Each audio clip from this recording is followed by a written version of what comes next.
जिंदगी का audio tape by Amantha. Hello and welcome to the fourth episode of Zindagi Ka audio tape. Hi, I am Amantha and I hope that all of y'all have caught up with my previous episode where I experienced a random act of kindness. If you haven't caught that episode yet, I'll put the link to it in the description box. Please go and watch it. Okay, now here I am.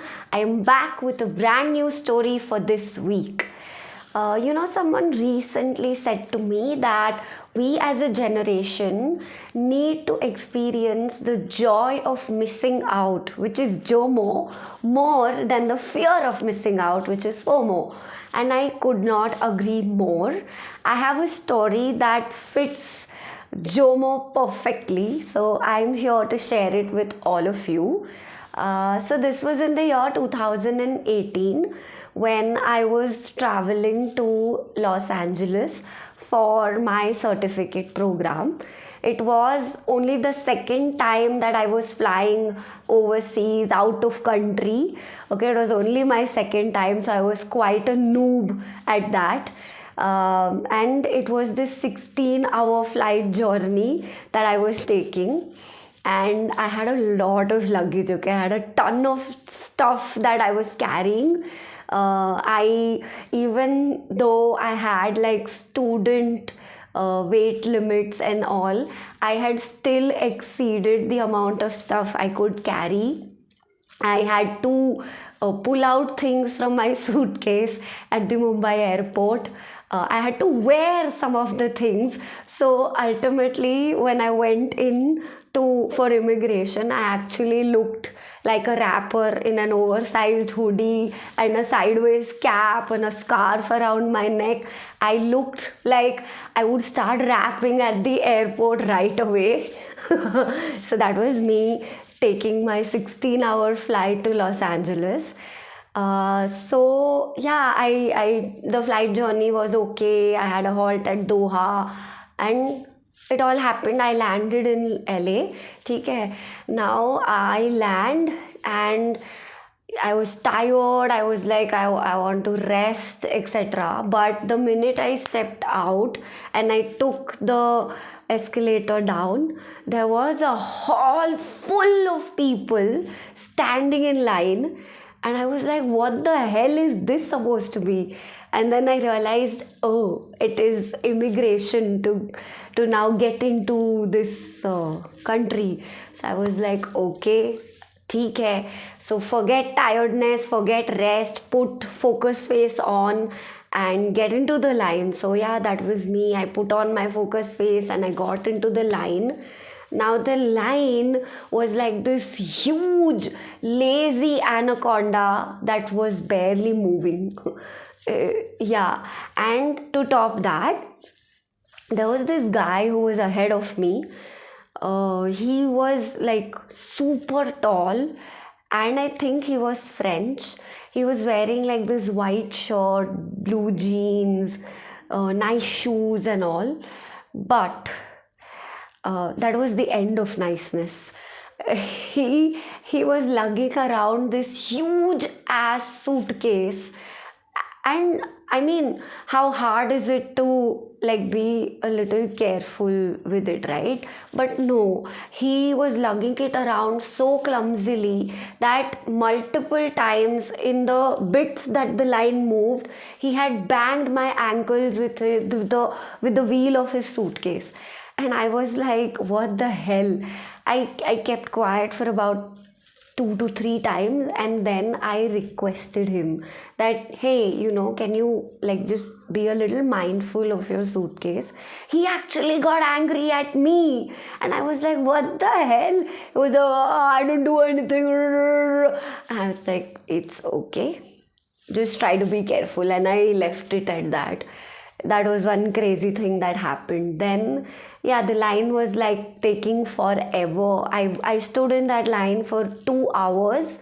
After an hour and a half, people started screaming. Like literally, I could hear one section of people screaming at the officials that, are you all mad? This is how long does it take? Are you all crazy? This, that. And I smiled and I thought that, wow, wherever you may be, people across the world are very similar, right?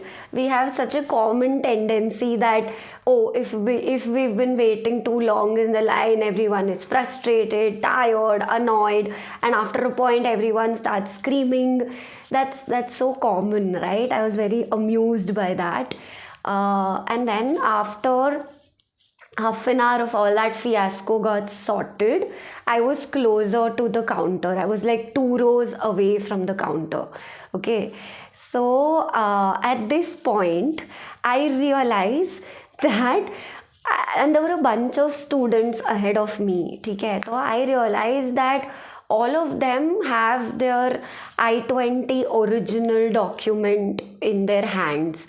So I-20 is this document that you get from your college that says you have been admitted to this program, this college, and this is the fees, and this is why you're here, and etc. So you have to have that, okay, to get into the country.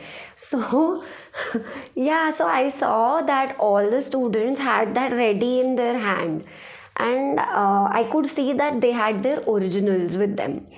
So I had my folder in my hand, but the thing was, I had only a copy of my I-20 with me.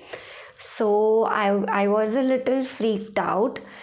So I was like, okay, what do I do? Because now though I don't have my original copy.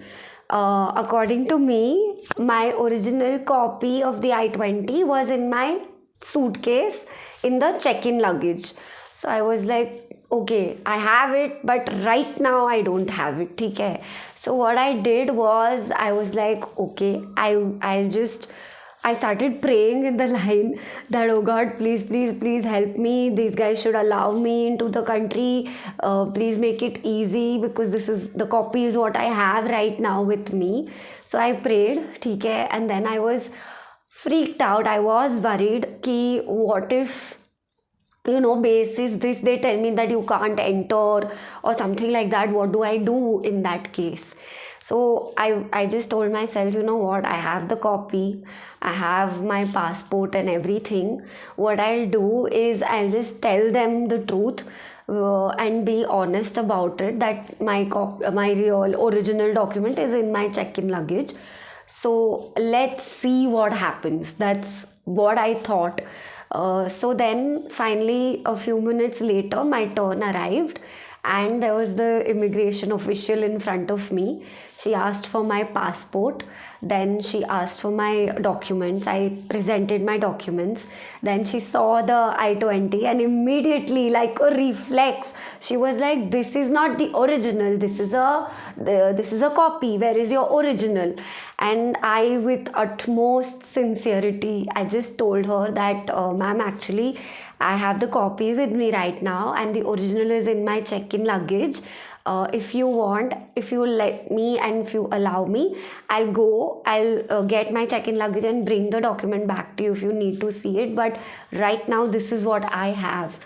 And somehow, I don't know, because of my face or the way I told her what I did, my eyes or whatever, she agreed, and she said that, you know what, for now it's okay, I'll let you go, but make sure that whenever you are traveling, you should have your I-20 original with you, and it should not be in your check-in luggage.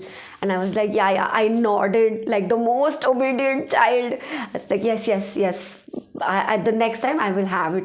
And then she's like, okay, just go. So I like literally heaved a sigh of relief. I thanked God that thank you for letting me pass through this. And then I went to the conveyor belt, waited for 4 suitcases. I had 4 heavy suitcases.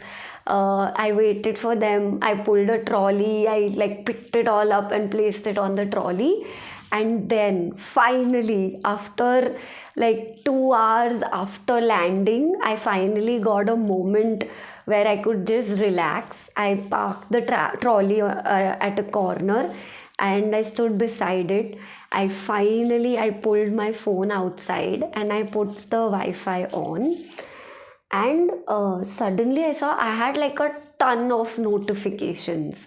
I opened WhatsApp. I saw I had 130 missed calls from my mom, my buddy ma, and like my brothers. And I was like, what happened? Like whatever happened to like send this call, freak out, what happened? So just then my brother called, and I picked up and he was like, "Are you okay?" And I was like, "Yeah, what happened?" And then he's like, "Oh, listen, you have forgotten your original I-20 at home inside the copy machine." And everyone at home totally freaked out, and they've been panicking ever since. I've been trying to tell them that you'll figure it out, you'll manage something or the other. So are you all right? And then I was like, oh. And then I said, see, I managed, I completed immigration, I'm out, I'm just like gonna step out now. So yeah, I'm fine. So he was like, it's cool. So whenever, like, once you reach your place, just call home and all and tell everything is okay. And I was like, okay. And I kept the phone and I was smiling because I was like, shit, I actually do not have the document. And I did not remember that at all. I had no clue that the original is actually not with me, it's at home. I was so sure and confident that I have packed it and it's in my check-in luggage. And so the biggest blessing was that I did not check my phone. I did not connect it only. And I had missed out completely on all the calls, all the texts from home, and the truth and the information that my original I-20 document is at home. So the joy of missing out saved me a lot of stress, panic, worry, and it gifted me the calm and the strength that I needed to deal with that situation at that point of time. What it also gave me is the confidence and sincerity to say that my document is actually in the check-in luggage. I really believed that because that's what I thought, that's where I thought it was. So, the joy of missing out gave me the gifts and the strength that I needed to handle that situation on my own, in my own way. And I think that was really a blessing in disguise, because had I, connected my phone, been on my phone, I think my parents' worry would have worried me also. I would also have gotten freaked out, and that would not help me in any way, because I would be really anxious that I don't have the document, what do I do now, etc.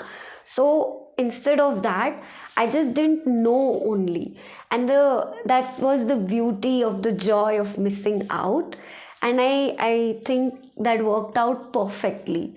So yes, I think as a generation we all really need to enjoy and relish the joy of missing out more often, because I think it's pretty sweet. Yeah. The things that I took back from that incident were that whatever happens, happens for the best. I know this is an annoying saying and that, it doesn't make sense, but I think after a lot of years, a lot of experiences, I've realized that maybe in that moment it doesn't make sense, but eventually it all makes sense. So whatever happens, happens for the best. It is, the other thing that I took back is that it is good not to know sometimes. What is that? Ignorance is bliss. Yeah, I really think that it's better not to know too much, and sometimes it's really good not to know at all. It saves you a lot of trouble and stress. Yeah. Another thing that And I say this now, but it took me a lot of years to grasp this, understand this, and apply it fully. So, and I am able to do it now, that whatever happens, good, bad, ugly, I am grateful for all of it, because whatever that occurs to teach us, to show us something about ourselves, or about how to approach life, how to be better in life, how to be a better person. So, whatever that happens, I am grateful for all of it. And it has taken years to understand this and fully be able to apply it. So now when someone talks about the month gone by and everything and how was it, and I'm waiting for this month to get over and all, I feel like, you know what, it's okay. I am completely grateful for each and every day of the whatever month that has gone by, because whatever it was, it showed me something, it taught me something, it taught me to do better, to be better, to what do I need to work more on, and it helped me to grow in some way or the other. So yeah, that I think for me that was a very big take back from that incident. Yeah, and that's today's story. If you have a story where you enjoyed the joy of missing out, please write in the comments your JOMO story. I would love to know. Please stay tuned for more such stories. I will come back next week with a new story. Till then, please like, share, and subscribe to my channel for more such stories. Have a great week ahead. Bye.